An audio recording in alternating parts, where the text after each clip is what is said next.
In the mid-1980s, Bolivia was in a complete state of economic turmoil as a result of their insanely high inflation rate. From May to August of 1985, the annualized inflation rate stood at 60,000%.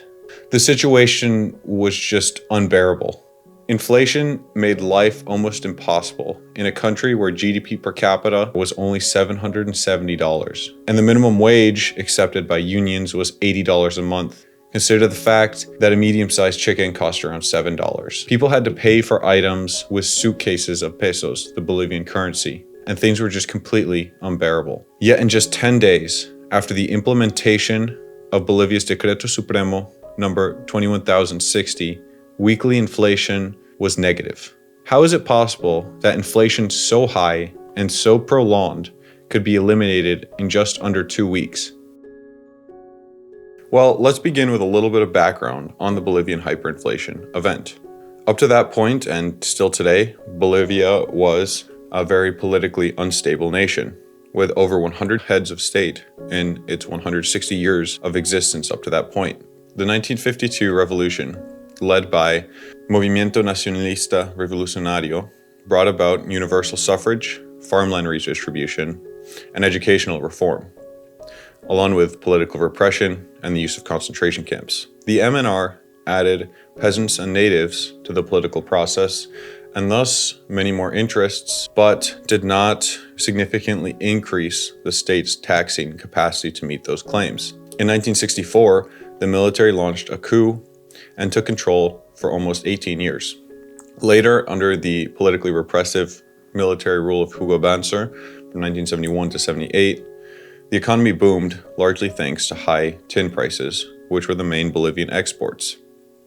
Poor fiscal policy ensued, with continuous deficits financed by international credit. In 1978, after pressure from the US, elections were held and major political instability followed, with many leadership changes. Capital flight during the time, as a result of the political instability, was very high, and commercial banks, development banks, along with the IMF, stopped lending. Real GDP per capita fell rapidly. Hernan Silas Suazo, who had been elected president in 1980, but was stopped by a coup at the time, was finally allowed to rule in 1982. Silas represented the left wing of the Movimiento Nacionalista Revolucionario and was supported by the unions, which demanded large wage increases. The Silas administration was plagued by extraordinarily high inflation, and when Silas finally gave up and called for elections a year before the end of his term in 1984, inflation was an annualized rate of around 127,000%. But what could have possibly caused such a high level of inflation?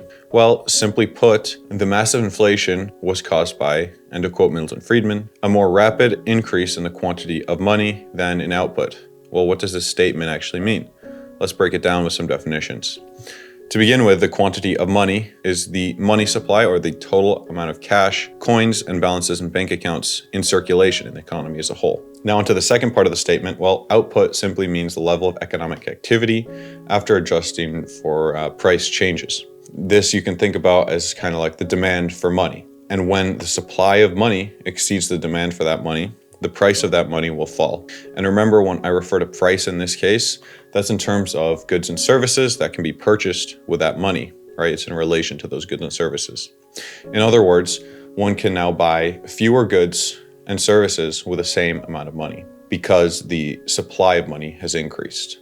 In sum, Bolivian hyperinflation came as a result of money printing. Well, the way that the Bolivian government actually went about printing the money was, well, when international credit dried up, which we discussed earlier, the IMF and all those organizations, private banks, they all stopped lending to the Bolivian government because of the political instability and the large deficits that had been run during the 70s. We see the Bolivian government still needs to meet its expenditure obligations. It still needs to be able to pay for what it's doing, right? So it turns to the Bolivian central bank, which controls the quantity of money in the economy, the quantity of pesos, the Bolivian currency at the time. Now, the way this works is the Bolivian government issues its debt, and then the central bank goes and buys that debt in pesos. And of course, the central bank creates those pesos to buy the debt. That's how new money, in this case, was introduced into the economy. However, we now must turn to why exactly the government had to start printing money. In 1982, we can see that all government revenues decreased dramatically, and this was in large part due to the decline in world tin prices and a decrease in credit availability. Additionally, the Bolivian government kept its currency heavily overvalued. They required exporters to exchange their earnings at the official overvalued rate. The severe overvaluation of the peso caused people to start smuggling goods out of the country. Now think about this logically if you were, say, a Bolivian tin producer. Well, when the exchange rate is heavily overvalued, your buyers pay you in their currency, but then you must turn around and exchange that currency at the official rate. Now, because the peso is overvalued, when you convert, you're effectively paying more for those pesos than you should. Here's a quick example.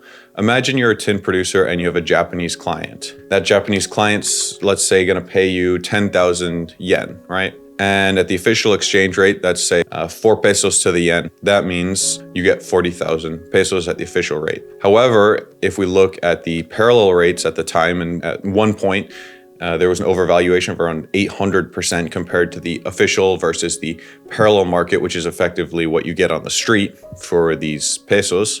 If they were to go to this parallel market and convert there, well, that 10,000 yen would have converted to around 360,000 pesos.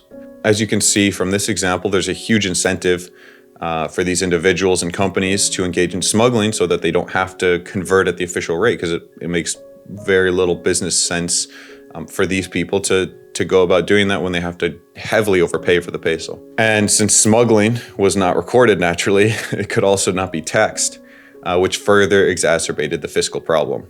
To make matters even worse, the state oil company was required to keep their domestic prices artificially depressed, around 1/6 of the world price, and to pay taxes on those revenues. Now, because the prices were so low, tax revenues naturally were also very low. Now, President Suaso did attempt to put an end to the hyperinflation in 1984 with an aggressive strategy: devaluation of the peso, tax reform, increase in public sector prices, and renegotiation of external debt. The trade unions that made up an important part of Silas's base exploded into protest and forced the government to agree to large wage increases and ultimately killed off the program. Silas capitulated and new elections were held. The new president, Victor Pasas Soto, who was a well-known and long-standing politician. He was on the more right, more conservative-leaning end of the Movimiento Nacionalista Revolucionario, which had led the 1952 revolution. Well, his new plan was called the New Economic Policy. It was a plan that contained major changes, not just to address the hyperinflation, but to radically shift the course of Bolivian economic development. That was one that would replace the very large and very inefficient Bolivian state. I mean, the public sector accounted for some 65% of mineral production, 80% of hydrocarbon output, 70% of power production, and over half the assets in the banking system. His plan was to replace that large and ineffective system with free markets, for the most part.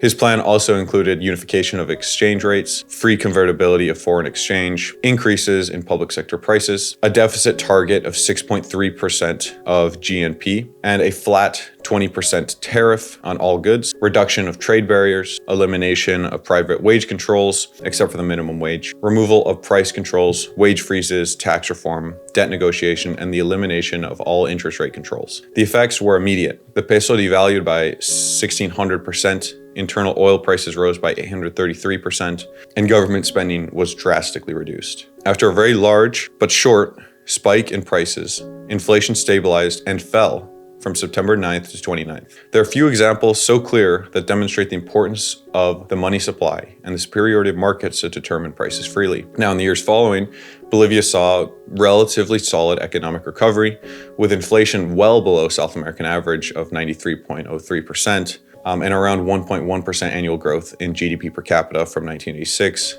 to 98. However, there very much remained severe problems that made rapid development more difficult. At the end of 1985, tin and hydrocarbon prices collapsed once again, accounting for $275 million in lost exports. And in 1986, the Bolivian government began cracking down on narco-trafficking, reducing revenues by $350 million in terms of trade from that business. All of these put together, and the losses account for some 10% of GDP. To make matters even worse, these major commodity export prices remained depressed for the rest of the 20th century. Bolivian unemployment remained high, and wages were depressed throughout the 80s and early 90s. The low tin prices forced the government to cut jobs in the state mining company Comibal, Cooperación Minera de Bolivia, which had accumulated losses of some $750 million. The Ascensodo government laid off 27,000 miners. In response, those miners launched La Marcha por la Vida, which began in the city of Oruro and was meant to end in La Paz, the political capital of Bolivia. The government dispatched military forces to stop the march, and after hours of tension, the protesters and military were able to come to an agreement and avoid violence. However, clearly the NEP could not resolve all of the issues within the Bolivian economy, and as we would see, Bolivia would change course in 2006 when they elected Socialist Evo Morales as president. So what's the key takeaway from this economic case study? Well, firstly, we can clearly see that for countries without significant borrowing capacity, running deficits financed by the central bank is a recipe for hyperinflation as a result of rapid increases in the quantity of money. It also, of course, stands as a reminder to all countries that policymakers must engage in sound fiscal procedure to ensure price stability. Well, I hope you guys enjoyed this video. Please make sure you guys comment, let me know what you think, if I should do any changes. And thank you guys so much for watching. God bless and have a great rest of your day.